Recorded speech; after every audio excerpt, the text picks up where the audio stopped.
김현 목사님께서 오늘 계시록 3장 7절로 13절 말씀을 성경을 봉독해 주시겠습니다. 요한계시록 3장 7절에서 13절 말씀입니다. 빌라델비아 교회의 사자에게 편지하라. 거룩하고 진실하사 다윗의 열쇠를 가지시니 곧 열면 닫을 사람이 없고 닫으면 열 사람이 없는 그가 이르시되 볼지어다 내가 내 앞에 열린 문을 두었으되 능히 닫을 사람이 없으리라. 내가 내 행위를 아노니 내가 작은 능력을 가지고서도 내 말을 지키며 내 이름을 배반하지 아니하였도다. 보라, 사탄의 회당 곧 자칭 유대인이라 하나 그렇지 아니하고 거짓말하는 자들 중에서 며칠 내게 주어 그들로 와서 내 발 앞에 절하게 하고 내가 너를 사랑하는 줄을 알게 하리라. 네가 나의 인내의 말씀을 지켰은즉 내가 또한 너를 지켜 시험의 때를 면하게 하리니 이는 장차 온 세상에 임하여 땅에 거하는 자들을 시험할 때라. 내가 속히 오리니 내가 가진 것을 굳게 잡아 아무도 내 면류관을 빼앗지 못하게 하라. 이기는 자는 내 하나님 성전의 기둥이 되게 하리니 그가 결코 다시 나가지 아니하리라. 내가 하나님의 이름과 하나님의 성 곧 하늘에서 내 하나님께로부터 내려오는 새 예루살렘의 이름과 나의 새 이름을 그의 위에 기록하리라. 귀 있는 자는 성령이 교회들에게 하시는 말씀을 들을지어다. 아멘. 그리스도의 몸을 세우는 기둥이라는 제목으로 함께 은혜를 나눌 텐데요. 기둥 되고 싶어요? 예, 기둥은 어떻게 돼요? 탄탄해야 되죠. 보아스와 야긴처럼 탄탄해야 돼요. 두 기둥은. 교회는 주님의 몸된 성전이죠. 만물을 충만케 하시는 자의 충만함이 거하는 것이 교회며 음부의 권세를 이길 천국의 통로가 바로 교회입니다. 하나님은 교회를 통해 세상을 향한 하나님의 뜻을 이루시고 모든 마귀의 권세를 물리쳐 주셨습니다. 마태복음 16장 18절로 19절까지 보니까 또 내게 이르시되 너는 베드로라. 내가 이 반석 위에 내 교회를 세우리니 음부의 권세가 이기지 못하리라. 내가 천국 열쇠를 네게 주리니 내가 땅에서 무엇이든 매면 하늘에서 매일 것이요 내가 땅에서 무엇을 풀면 나는 하늘에서도 풀리리라. 베드로가 주는 그리스도시요 살아계신 하나님의 아들이라니까 베드로에게 천국 열쇠를 준다는 거예요.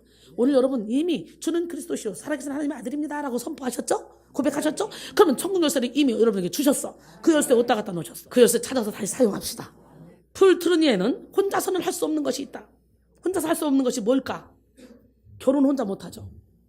또 혼자 할 수 없는 것이 뭘까? 그리스도인이 되는 거예요. 주님이 도와주지 않으면 그리스도인이 될 수 없어요. 또 이것은 교회의 공동체성을 강조하는 말인데요. 여러분, 홀로 떨어진 고고한 영혼은 홀로 타는 석탄과 같다. 이 불길은 이제 식을 일만 남았다는 거예요. 더 이상 뜨거워지지 않을 것이다 그랬어요. 석탄도 장작불도 여럿이 함께 타면 오래 타고 활활 탑니다. 그렇죠? 내가 단독적으로 신앙생활 하겠다. 홀로 떨어져 있으면 금방 식어버립니다. 그래서요. 염소가 염소우리에서 너무너무 피곤하다. 진짜 주인의 말대로 듣기도 힘들다. 나 이 고삐 좀 풀어줘. 나 좀 자유롭게. 그래서 자유롭게 고삐를 풀고 확 나가면 바로 맹수들에게 잡아먹히는 거예요. 그런 것처럼 신앙생활도 마찬가지야. 양떼는 공동체 안에서 서로가 서로 하나가 돼서 주님의 몸된 성전을 이루어가면서 서로가 넘어졌을 때 일으켜주고 그래서 세겹줄은 쉽게 끊어지지 않는다고 전도서 4장 12절은 말씀하시잖아요. 할렐루야. 우리 교회는요 진짜 가족 같은 공동체예요. 우리는 서로가 서로를 가족처럼 여겨서 처음 오는 분들이 좀 멋쩍어 합니다. 너무 막 친절하게 하니까. 그러나 여러분 그 멋쩍어 하는 걸 다 내려놓고 그냥 사랑을 받으세요. 그리고 서로 여러분들도 사랑해 주세요. 그리고 사랑에 푹 빠져 있으면 교회 오는 것이 신바람 나고 신앙생활이 신바람 나고 예수의 사랑이 여러분을 감고 남으로 말미암아 여러분이 진짜 누구에게도 말할 수 없고 가장 친한 친구한테도 말할 수 없는 그런 아픈 고통을 같이 드러내고 얘기할 수 있는 곳이 여기잖아요. 여기는 약한 것을 자랑하는 곳이잖아요. 내가 살인했다, 내가 게임 중독에 걸렸다, 우울증 걸렸다, 그것이 흉이 되는 것이 아니라 왜 그거로 말미암아 더욱더 하나님께 무릎 꿇게 만들고 그리고 고침받아서 그걸 간증하게 만드는 그런 곳 아닙니까? 그렇습니다. 성도의 정체성은 개별적으로가 아니고 공동체적으로 정의됩니다. 성도의 공동체적 존재를 가리키는 말이 뭐냐? 바로 교회, 에클레시아. 바울은 교회를 사람의 몸에 비유했습니다. 살아있는 몸 안에 영이 거하듯 살아있는 교회는 그리스도의 몸이 되어서 그리스도의 영이 거하는 전입니다. 믿으십니까? 그러므로 그리스도의 영을 받은 성도들은 그리스도의 몸된 교회를 사랑하고 교회를 아끼며 교회를 세워나가는 것을 사명으로 받고 충성을 다합니다. 믿으십니까? 하나님은 그러한 성도들을 교회를 통해 보호하시고 인도하시고 축복해 주십니다. 사랑하는 성도 여러분, 우리는 교회를 통해 역사하시는 그 하나님의 놀라운 뜻을 깨닫고 교회를 열심히 섬김으로 교회를 세움으로 축복을 누리는 삶을 살아야 됩니다. 할렐루야. 특별히 지금은 영성혁명이 시급한 때입니다. 교회와 성도는요, 세상의 빛과 소금의 역할을 감당해야 돼요. 빛을 잃은 세상은 그저 어둠이 난무하고 소금을 잃은 세상은 썩어져 갈 수밖에 없습니다. 빛은 자기를 태워야 되고 소금은 자기를 녹여야 됩니다. 그러니까 내가 철저히 죽지 않으면 우리는 빛과 소금의 역할을 감당할 수가 없습니다. 그러므로 우리는 악하고 음란한 세대 속에서 빛을 발하고 그리고 맛을 내는 소금과 같이 우리는 영성혁명을 일으켜야 돼요. 내 안에서부터 나를 통해. 할렐루야. 영성혁명이 뭡니까? 철저히 나는 죽고 예수로 살아서 내 안에 혁명을 일으키는 거야. 아담과 하와의 범죄 이후에 죄 중에 태어난 나, 마귀의 자녀로 태어난 내가 이제는 진짜 주인을 찾아서 확 주인을 바꿔놓는 거예요. 할렐루야. 마태복음 5장 16절에 보니까 이같이 너희 빛이 사람 앞에 비치게 하여 그들로 너희 착한 행실을 보고 하늘에 계신 너희 아버지께 영광을 돌리게 하라. 교회 건물을 짓는 형식적인 재료는 대리석으로, 짙은 나무로, 짙은 시멘트로, 짙은 흙으로, 짙은 별로 중요하지 않습니다. 정말 중요한 것은 우리가 진리의 위에 바로 서 있는가? 서로에게 사랑이 되고 희생이 되고 있는가? 절망스러운 상황 속에서도 믿음과 꿈이 있는가? 이것이 중요한 것입니다. 골로새 2장 6절로 7절 그러므로 너희가 그리스도 예수를 주로 받았으니 그 안에서 행하되 그 안에 뿌리를 박으며 세움을 받아 교훈을 받은 대로 믿음에 굳게 서서 감사함을 넘치게 하라. 나가 여러분 모두는 교회의 몸인 동시에 교회의 모퉁이 돌이 되시는 예수 그리스도 안에서 함께 지어져 나가는 교회의 지체들입니다. 우리는 교회와 함께 세워지고 교회와 함께 성장하며 교회와 함께 영광을 누립니다. 에베소 2장 20절로 22절 너희는 사도들과 선자들의 터 위에 세우심을 입은 자라. 그리스도 예수께서 친히 모퉁이 돌이 되셨느니라. 그의 안에서 건물마다 서로 연결하여 주 안에서 성전이 되어가고 너희도 성령 안에서 하나님이 거하실 처소가 되기 위하여 그리스도 예수 안에서 함께 지어져 가느니라 그랬어요. 할렐루야. 교회의 주인은 예수 그리스도십니다. 예수님이 모든 일을 인도하시며 책임지시고 완성시키십니다. 그러므로 우리는 주의 일을 하되 기쁨으로 감사함으로 성령의 능력으로 해야 돼요. 교회의 기둥으로 세워짐을 영광으로 알고 매 순간 선한 청지기 같이 봉사하는 여러분이 되길 원합니다. 베드로전서 4장 7절로 11절 만물의 마지막이 가까웠으니 그러므로 너희는 정신을 차리고 근신하여 기도하라. 아멘. 무엇보다도 서로 뜨겁게 사랑할지니 사랑은 허다한 죄를 덮느니라. 우리 교회는 서로 뜨겁게 사랑함으로 허다한 죄를 덮는 교회가 되기를 원합니다. 서로 대접하기를 원망 없이 하고 각각 은사를 받은 대로 하나님의 여러 가지 은혜를 맡은 선한 청지기같이 서로 봉사하라. 만일 누가 말하려면 하나님의 말씀을 하는 것 같이 하고 누가 봉사하려면 하나님이 공급하시는 힘으로 하는 것 같이 하라. 이는 범사의 예수 그리스도로 말미암아 하나님이 영광을 받으시게 하려 함이니 그에게 영광과 권능이 세세에 무궁하도록 있느니라 그랬어요. 아멘. 여러분 그리스도의 몸을 세운다는 말은요, 교회는 그리스도 안에서 지체를 이루는 각 성도들이 서로 연결되어 성전으로 만들어져 가게 됩니다. 그런데 이 일이 가능하려면 성도 각자가 온전하여져야 한다는 것이 이 본절의 요지입니다. 성도 한 사람 한 사람이 온전하지 않으면 각 사람이 연결되어 만들어지는 교회라는 건물이 결코 온전히 세워질 수 없기 때문이죠. 그리스도의 몸을 세우기 위하여 이것이 우리의 모두에게 주신 주님의 표대입니다. 할렐루야. 각 사람에게 성령이 나타나시면 유익하게 하십니다. 고린도전서 12장 7절 이하에 보니까 그래놓고 어떤 사람에게는 지혜의 은사를, 어떤 사람에게는 진식의 은사를, 다른 사람에게는 믿음을, 어떤 사람에게는 병 고치는 은사를, 어떤 사람에게는 능력 행함을, 어떤 사람은 예언함을, 다른 사람에게는 영들 분별함을, 어떤 사람에게는 각종 방언말함을, 어떤 사람은 방언들 통역함을 주시라니. 이게 왜 줘요? 이것은 이 모든 일은 같은 한 성령의 행하사 그의 뜻대로 각 사람에게 나누어 주시는 것이니라. 몸은 하나인데 많은 지체가 있고 몸의 지체가 많으나 한 몸인과 같이 그리스도도 그러하니라. 그렇기 때문에 우리는 예수 그리스도가 몸인데 거기에 각 지체가 돼줘야 돼요.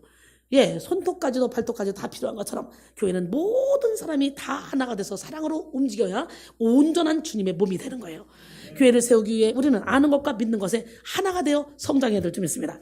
신약 성서 중에 바울이 기록한 책이 가장 많이 있는데요. 그 모든 책들이 선교 여행 중이나 감옥에 갇혀 있을 때 기록한 책들이죠. 바울은 자신의 한 몸 건사하기 힘든 상황에서 편지로서 교회들의 문제에 일일이 답을 하고 있습니다. 때로는 책망을 하기도 하고, 때로는 위로와 권면을 하기도 하고, 때로는 칭찬을 하기도 하죠. 이만큼 바울은 교회를 사랑했습니다. 그토록 바울이 교회를 위해 자신의 모든 것을 쏟는 이유는 뭡니까? 바로 교회가 주님의 몸된 성전이기 때문에 그래요. 교회를 세우는 것이 주님의 몸을 세우는 것이고, 교회를 사랑하는 것이 주님의 몸을 사랑하는 것이기 때문에, 그래서 우리가 교회를 사랑하고 교회를 위해 기도하고 교회를 위해 헌신하고 교회를 섬겨야 하는 이유도 여기에 있다는 거죠. 교회는 그리스도의 몸이기 때문에. 믿으십니까? 예, 그리스도의 몸된 교회의 지체로 온전히 서지 못하면 세상 풍조에 밀려 요동하기 쉽고 사단의 속임수에 넘어가기 쉽습니다. 그렇다면 교회의 지체는 누굽니까? 교회의 몸을 세우기 위해 생명을 다하는 사람이 교회의 지체입니다. 믿으십니까? 하나님은 오늘 본문을 통해 우리에게 그리스도의 몸을 세우는 기둥이라고 말씀하시는데요. 본문의 1차적인 수신자는 소아시아 7교회 중 빌라델비아 교회입니다. 빌라델비아 교회는 예수님으로부터 책망 없는 칭찬만 받는 그런 교회입니다. 이 교회는 많은 환난과 고난이 있었지만 예수님을 배반하지 않고 끝까지 주님의 말씀에 순종했습니다. 주님은 빌라델비아 교인들에게 이기는 자는 내 하나님의 성전의 기둥이 되게 하리니 라고 말씀했죠. 사랑하는 성도 여러분, 여러분은 모두가 백성교회의 기둥이 되어야 되는데 각 교회의 성도는 많지만 실제적으로 하나님이 쓰시는 성도는 몇몇 안 돼요. 몇몇 안 돼요. 하나님은 많은 사람을 통해 역사하시는 것이 아니라 하나님의 마음에 맞는 그 사람을 기둥으로 세워서 그 사람을 통해 일하시더라고. 그래서 아무리 큰 교회도 앞장서 일하는 성도는 4-5명, 서너 명, 2-3명 이거밖에 안 돼요. 그러기 우리는 어떻게 돼요? 무리가 되지 말고 제자가 돼야 돼. 무리는 다 떠나가. 어려운 일, 힘든 일 있으면 기둥이 안 돼. 제자가 돼야 돼. 제자는 안 떠나. 고린도전서 1장 10절 형제들아 내가 우리 주 예수 그리스도의 이름으로 너희를 권하노니 모두가 같은 말을 하고 너희 가운데 분쟁이 없이 같은 마음과 같은 뜻으로 온전히 합하라 그랬어요. 하나님은 모세를 기둥으로 세워 출애굽의 역사를 일으키셨고 여호사를 기둥으로 세워 가나안을 정복했으며 다윗을 이스라엘의 기둥으로 세워 왕국을 세우셨습니다. 또 세례 요한을 예수님의 길을 예비하는 기둥으로 세우셨고 예수님의 12 제자들을 교회를 세우는 기둥으로 세우셨습니다. 그리고 하나님은 오늘 이순이를 기둥으로 세우셔서 전 세계에 복음을 증거하며 많은 영혼을 살리게 하시고 교회를 살리게 하시고 또 여러분을 기둥으로 세우셔서 하나님의 뜻을 이루기를 원하십니다. 예, 여러분 모두가 그리스도의 몸을 세우는 기둥이 되시기 바랍니다. 그러기 위해서는 성령의 충만함을 받아야 돼요. 사도행전 1장 8절 오직 성령이 너희에게 임하시면 너희가 권능을 받고 예루살렘과 온 유대와 사마리아와 땅끝까지 이르러 내 증인되리라. 아멘. 성령의 충만함을 받으면 기둥이 돼서 영혼 살리는 데 생명을 걸게 돼요. 마가복음 16장 15절로 20절 또 이르시되 너희는 온 천하에 다니며 만민에게 복음을 전파하라. 믿고 세례를 받는 사람은 구원을 얻을 것이요 믿지 않는 사람은 정죄를 받으리라. 믿는 자들에게 이런 표적이 따르니 곧 그들이 내 이름으로 귀신을 쫓아내며 새 방언을 말하며 뱀을 집어올리며 무슨 독을 마실지라도 해를 받지 않냐고 병든 사람에게 손을 얹은 즉 나으리라 하시더라. 주 예수께서 말씀을 마치신 후에 하늘로 올려주사 하나님 우편에 앉으시니라. 제자들이 나가 두루 전파할세 주께서 함께 역사하사 그 따르는 표적으로 말씀을 확실히 증언하시니라. 여러분 우리에게 기적과 이적과 표적을 나타내 주신 것은 말씀을 확실히 증언하게 하기 위함인 줄 믿습니다. 오늘 본문의 빌라델비아 교회는 에베소 교회를 제외한 다른 교회들과 마찬가지로 교회가 세워진 경로에 대해서 사도행전에는 나와 있지 않습니다. 다만 우리는 사도행전에 있는 다른 교회 기록을 통해서 사도 바울의 제3차 전도 여행의 결과로 세워진 교회라고 이렇게 짐작할 수만 있습니다. 당시 빌라델비아 사람들은 가장 번창했던 도시인 에베소에 사업차 왕래하는 일이 많았는데요. 그들이 두란노 소원에서 바울이 전하는 복음을 듣고서 빌라델비아에 들어가서 교회를 세웠을 가능성이 큽니다. 빌라델비아 교인들은 작지만 강한 교회를 세워졌습니다. 그들은 처음부터 죽음도 불사하는 신앙으로 칭찬을 많이 받았습니다. 요한계시록이 기록된 이후에 얼마 되지 않은 주 2세기 초에 안디옥 교회의 이 사자였던 이그나티우스는 로마에서 순교하기 위하여 빌라델비아를 지나가게 되었습니다. 뒤에 그는 빌라델비아 교회에게 그들의 믿음을 칭찬하는 편지를 보냈습니다. 또 2세기 중엽 서머나 교회의 사자였던 폴리캅이 순교했습니다. 그는 86세 나이로 화형에 처해졌는데요. 기록에 의하면 그때 빌라델비아 교회에서 왔던 성도들 가운데 몇몇 사람들이 폴리캅과 함께 순교했다고 합니다. 이처럼 빌라델비아 교회는 처음부터 예수 그리스도에 대한 믿음을 굳게 지켰습니다. 예수님은 그들의 충성심을 칭찬하시면서 그들에게 많은 축복을 약속하셨는데요. 예수님은 이렇게 충성스러운 빌라델비아 교회에게 오늘 본문 7절을 보니까 거룩하고 진실하며 다윗의 열쇠를 가지시니 곧 열면 닫을 사람이고 닫으면 열 사람이 없는 그런 모습으로 나타나셨습니다. 할렐루야. 오늘 본문에서 교회에 소개되고 있는 그런 예수 그리스도는 첫째 거룩하신 분이요, 둘째 진실하신 분이요, 셋째 다윗의 열쇠를 가지신 분이에요. 다윗의 열쇠를 소유한다는 것은 예수 그리스도께서 신적인 권세를 가지고 하나님 나라를 통치하신다는 그런 말입니다. 예수님은 거룩하십니다. 예수님은 하나님이시기 때문에 이제 예수님은 거룩이라고 하는 그런 최고의 절대적인 기준으로 빌라델비아 교회를 바라봤습니다. 그럼에도 불구하고 빌라델비아 교회는 예수님의 칭찬을 받았다는 거예요. 이는 그 교회가 그만큼 교회의 거룩성을 잘 지켰기 때문이었습니다. 우리 교회도 그런 교회가 되길 원합니다. 또 예수님의 진실하심 역시 예수님이 하나님이시라는 사실을 우리에게 보여줍니다. 예수님은 진실하기 때문에 거짓과는 전혀 상관이 없습니다. 따라서 예수님의 판단은 언제나 옳습니다. 진실하신 예수님은 필라델피아 교회를 보시면서 전혀 책망을 안 하시고 칭찬만 하셨습니다. 이 또한 필라델피아 교회에 큰 위로가 되었을 것입니다.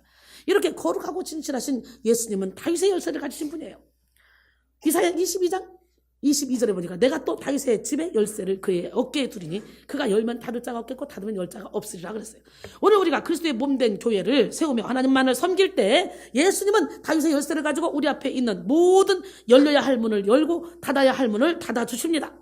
능력의 문, 치료의 문, 축복의 문, 사랑의 문을 다 열어주시고 저주의 문, 질병의 문, 분열의 문, 미움의 문을 다 닫아주실 줄 믿습니다. 그리고 예수 안에서 우리도 그런 능력을 행하게 해주실 줄 믿습니다. 부활하신 후에 제자들을 찾아가서 하신 말씀이 뭡니까? 너에게 평강이 있을지어다. 아버지께서 나를 보낸 것처럼 나도 너희를 보내노라. 이 말씀을 하시고 그들을 향해서 숨을 내쉬며 이르시되 성령을 받으라. 너희가 누구의 죄든지 사하면 사하질 것이고 너희가 누구의 죄든지 그대로는 그대로 있으리라. 할렐루야. 여러분, 우리 하나님께서 오늘 이 시간에 여러분에게 성령을 받으라고 말씀하십니다. 성령을 받으면 여러분 주님이 하신 일을 우리도 할 수 있습니다. 다윗의 열쇠를 가지신 예수님은 필라델피아 교회에게 세 가지를 청하시면서 성전의 기둥이 되기 위한 조건을 나타내셨습니다. 오늘 계시록 3장 8절로 10절 본문을 보면 볼자다 내가 내 앞에 열린 문을 두었을 때 능히 닫을 사람이 없으리라. 내가 내 행위를 하노니 내가 작은 능력을 가지고서도 내 말을 지키며 내 이름을 배반하지 아니하였도다. 보라, 사탄의 회당 곧 자칭 유대인이라 하나 그렇지 아니하고 거짓말하는 자들 중에서 몇을 내게 주어 그들로 와서 내 발 앞에 절하게 하고 내가 너를 사랑하는 줄 알게 하리라. 그러니까 한마디로 원수의 목전에서 상급을 베풀어 주겠다는 거예요. 원수가 와서 내 앞에 무릎을 꿇게 해주겠다는 거예요. 할렐루야. 내가 나의 인내의 말씀을 지켰은즉 내가 또한 너를 지켜 시험의 때를 면하게 하리니 이는 장차 온 세상에 임하여 땅에 거하는 자들을 시험할 때라 그랬어요. 그리스도의 몸을 세우는 기둥의 기초는 그리스도입니다. 그렇기 때문에 평상시에 여러분의 신앙생활을 잘 점검해 보시기 바랍니다. 자기 자신을 내려놓고 예수 그리스도를 의지하는 사람은 튼튼한 기초로 적은 능력을 가지고도 사명을 감당할 수 있습니다. 7그릇 안에 보배이신 예수 그리스도를 담고 있기에 초월적인 사명을 감당할 수가 있는 거예요. 그리스도의 몸을 세우는 기둥에게 능력이 많고 적은 것은 중요하지 않습니다. 중요한 것은 얼마나 반석이신 예수 그리스도를 의지하느냐 이겁니다. 필라델피아 교회는 겉으로 보기에는 아주 보잘것없는 작은 교회였습니다. 모이는 사람도 작았고 건물도 초라했고 시설도 형편없었습니다. 그럼에도 불구하고 그들에게 능력이 있다고 생명이 있다고 예수님은 그들을 칭찬했다니까. 할렐루야. 그들은 영적으로 살아있었기 때문에 성령의 충만함으로 오직 예수 그리스도의 능력에 힘입어서 사명을 감당했던 것입니다. 그래서 그들은 숫자가 적어도 많은 능력을 발휘했고요. 가난해도 부요했고요. 그리고 무명해도 유명한 그런 교회와 같이 칭찬을 받았다는 거예요. 고린도서 6장 8절로 10절 우리는 속이는 자 같으나 참되고 무명한 자 같으나 유명한 자요 죽은 자 같으나 보라 우리가 살아있고 징계를 받는 자 같으나 죽임을 당하지 아니하고 근심하는 자 같으나 항상 기뻐하고 아멘. 가난한 자 같으나 많은 사람을 부욕해 하고 아무것도 없는 자 같으나 모든 것을 가진 자니라.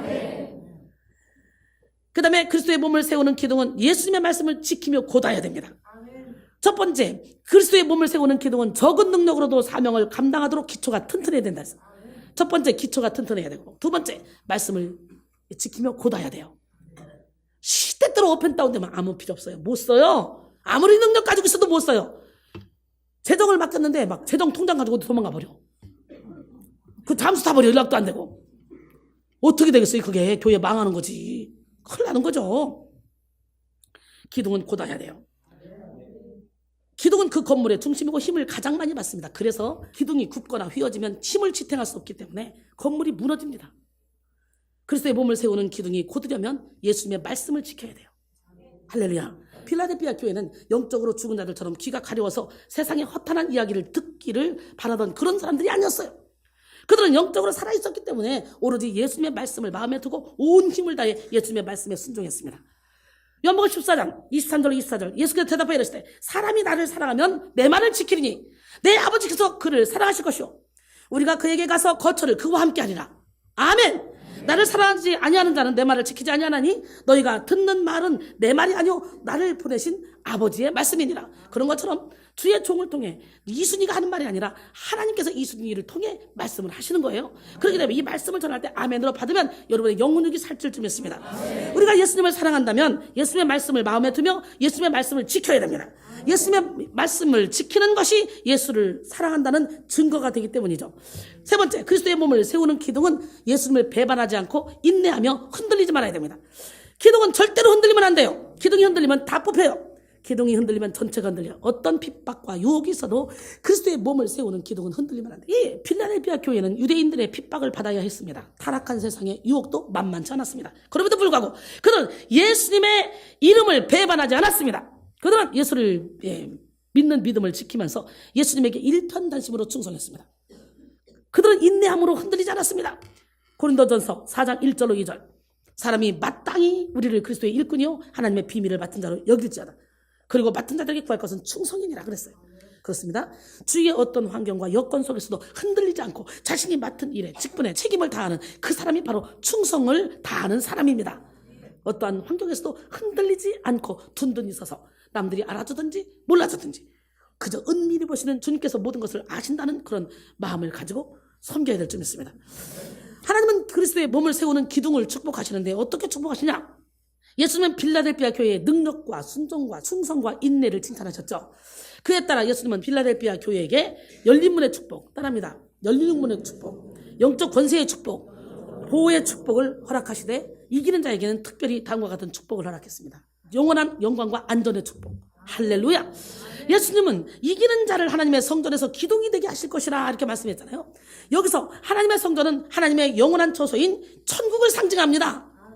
예수님은 이기는 자를 천국의 영원한 기둥으로 만드시겠다는 거예요. 무슨 뜻입니까? 우선 기둥은 명예와 영광을 의미합니다. 갈라디아서 2장 9절에 보니까 또 기둥같이 여기는 야고보와 게바와 요한도 내게 주신 은혜를 알므로 나와 바나바에게 친교의 악수를 하였으니 우리는 이방인에게로 그들은 할례자에게로 가게 하려 함이라 그랬어요. 또한 기둥은 안전함을 뜻합니다. 지붕을 안전하게 받쳐주는 것이 뭡니까? 바로 기둥이잖아요. 따라서 예수님은 여기서 이기는 자에게 영원한 영광과 안전을 보장하신 것입니다. 그 당시에 지진만 일어나면 밖으로 뛰쳐나가야 됩니다. 그러나 그 상황에서 결코 나가지 않는 그런 천국의 영원한 기둥이 된다는 것은 너무도 영광스러운 축복이었습니다. 할렐루야. 둘째, 하나님과 영원히 교통하는 축복입니다. 하나님은 살아계시거든요. 이기는 자 위에 하나님의 이름을 기록할 것이라고 그랬어요. 이기는 자 위에 하나님의 이름을. 너는 내 거야 인쳐버리는 거예요. 계시록 3장 12절에 이기는 자는 내 하나님 성전의 기둥이 되게 하리니 그가 결코 다시 나가지 아니하리라. 내가 하나님의 이름과 하나님의 성 곧 하늘에서 내 하나님께로부터 내려오는 새 예루살렘의 이름과 나의 새 이름을 그의 위에 기록하리라. 할렐루야. 이는 하나님의 소유임을 뜻하는 것입니다. 할렐루야. 하나님이 넌 내 거야 하면 끝나.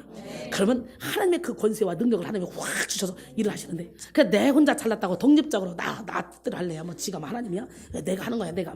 그래서 여기서 앉아서 막 나 뜻대로 하려고 그러면 초점이 안 맞기 때문에 이 하나님의 일을 멋있게 쫙 끌어갈 수가 없는 거예요. 방향을 맞추고 초점을 맞춰야 돼요. 여러분 또한 기둥은 안전함을 뜻하는데 지붕을 안전하게 받쳐준 게 기둥이기 때문에 난 여러분 모두가 다 영원한 영광과 안전을 보장하신 그런 우리 주님, 그 주님이 여러분에게 말씀하세요. 너가 이긴 자이기 때문에 내가 너에게 영원한 안전과 영광을 보장한다. 오늘 이 말씀을 듣기를 원합니다. 그 다음에 하나님과 영원히 교통하는 축복이라고 했는데 여러분 하나님과 영원히 교통하는 기적의 주인공이 되기 위해서 우리는 어떻게 돼요? 철저히 나를 다시 한번 내려놔야 돼. 이건 하나님의 소유임을 뜻한다고 그랬죠. 이기는 자는 하나님 나라에서 영원히 하나님과 교통하게 될 것입니다. 인생이 누리는 최고의 복은 하나님과 사귀는 존재로 살아가는 것입니다. 또 사귐의 극치는 뭡니까? 동역입니다. 하나님이 동역해라. 하나님이 내가 이 일을 하고 싶은데 네가 해야 되지 않겠니? 아멘. 이게 최고의 행복의 극치입니다. 여러분 함께 어떤 일을 이루며 연합의 기쁨을 누리는 저와 여러분이 되기를 원합니다. 그래서 하나님은 우리를 하나님의 동역자로 부르셔서 하나님의 선한 뜻을 이루며 하나님과 하나가 되게 하셨습니다. 셋째, 천국의 시민권을 영원히 보장받는 축복. 어떤 축복? 이야 대박이네. 예수님은 이기는 자에게 하나님의 성, 곧 하늘에서 내 하나님께로부터 내려오는 새 예루살렘의 이름을 기록하시겠다고 말씀하십니다. 이는 이기는 자가 천국의 수도인 새 예루살렘에서 그곳에 영원한 시민이 되어 영생 복락을 누리면서 살 것을 뜻합니다. 요한계시록 21장에는 새 예루살렘이 하늘에서 내려오는 광경과 그 영화로움을 자세하게 묘사하고 있습니다. 새 예루살렘은 마치 신부가 자기 남편을 위장하여 단장한 것 같은 그런 모습으로 하늘에서 내려왔습니다. 그리고 새 예루살렘은 형형색색의 보석들로 만들어졌습니다. 그리고 무엇보다도 새 예루살렘에는 하나님의 영광이 비치고 어린 양이 그 등이 되십니다. 빛이 되시는 그 등. 그래서 새 예루살렘에는 해나 달의 비침이 필요 없어요. 어린 양이 비치시니까. 햇빛보다 더 밝은 빛. 아멘. 이와 같이 영화로운 새 예루살렘에서 이기는 자는 영생을 누리게 될 것입니다. 저와 여러분의 시민권은 하늘에 있습니다. 그 다음에 넷째로 새로운 삶에 대한 축복이죠. 예수님은 이기는 자에게 자신의 새 이름을 기록하시겠다고 말씀하셨습니다. 물론 이것은 이기는 자가 예수님의 소유임을 뜻하는 것입니다. 예수님은 자신의 피값으로 이기는 자를 사셨기 때문에 이기는 자는 예수님의 소유라는 걸 알아야 돼요. 그래서 고린도전서 6장 19절로 20절까지 보니까 너희 몸은 너희가 하나님께로부터 받은 바 너희 가운데 계신 성령의 전인 줄 알지 못하느냐? 너희는 너희 자신의 것이 아니라 값으로 산 것이 되었으니 그런즉 너희 몸으로 하나님께 영광을 돌리라 그랬어요. 예수 그리스도의 이름을 받은 자는 이제 완전히 새로운 삶을 사는 축복을 누리게 됐습니다. 고린도서 5장 17절에 그런즉 누구든지 그리스도 안에 있으면 새로운 피조물이라 이전 것은 지나갔으니 보라 새 것이 되었다. 그런데 여기서 예수님은 자신의 이름을 새 이름이라고 말합니다. 새 이름. 예수님의 이름도 바뀌나? 새 이름으로? 천국에서 모든 것이 새롭습니다. 처음 하늘과 땅은 다 사라지고 새 하늘과 새 땅이 오기 때문이죠. 따라서 천국에서 이기는 자의 이름도 새롭습니다. 계시록 19장 12절에 그 눈은 불꽃 같고 그 머리에는 많은 관들이 있고 또 이름 쓴 것 하나가 있으니 자기밖에 아는 자가 없고 불꽃 같고 머리에는 많은 관들이 있고 그 또 이름 쓴 것 하나가 있대. 이 누굽니까? 예수님을 지칭하는 거잖아요. 근데 자기밖에 아는 자가 없대. 그 이름도. 또 그가 피 뿌린 옷을 입었는데 그 이름은 하나님의 말씀이라 칭하더라. 그러잖아요. 피 뿌린 옷을 입었다. 예수님이잖아요. 그 이름은 하나님의 말씀이라 칭하더라. 이 세상에는 죄악이 가득 차 있기 때문에 이 땅에서의 삶은 곤고합니다. 그러나 천국에서 삶은 아주 질적으로 완전히 새롭고 완전히 아름답고 영화롭습니다. 그것은 빛과 사랑만 넘치기 때문이죠.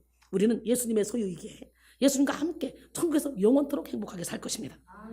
그리스도의 몸을 세우는 기둥은 이 땅에서 예수 안에서 새로운 삶의 축복을 누리고 나아가 저 천국에서 영원한 새로움을 누리는 축복을 받게 될 줄 믿습니다. 결론적으로 여러분 그리스도의 몸을 세우는 기둥이 됩시다. 그리스도의 몸을 세우는 기둥은 적은 능력으로도 사명을 잘 감당하도록 기초가 튼튼해야 되고 그리고 예수님의 말씀을 지키며 곧아야 됩니다. 그리고 그리스도의 몸을 세우는 기둥은 예수님을 배반하지 않고 인내하며 흔들리지 말아야 됩니다. 하나님은 그리스도의 몸을 세우는 기둥을 축복하시는데 영혼과 영광과 안전한 축복, 하나님과 영원히 교통하는 축복, 천국의 시민권을 영원히 보장받는 축복, 그리고 새로운 삶에 대한 축복을 주십니다. 이 시간 여러분 모두가 그리스도의 몸을 세우는 기둥이 되어 교회를 세우고 여러분의 가정을 세우고 할렐루야! 공동체를 세우고 여러분이 가는 곳곳마다 그리스도의 빛을 바람으로 가는 곳마다 세우는 형통의 축복을 받는 기적의 주인공이 되기를 주님의 이름으로 축원합니다.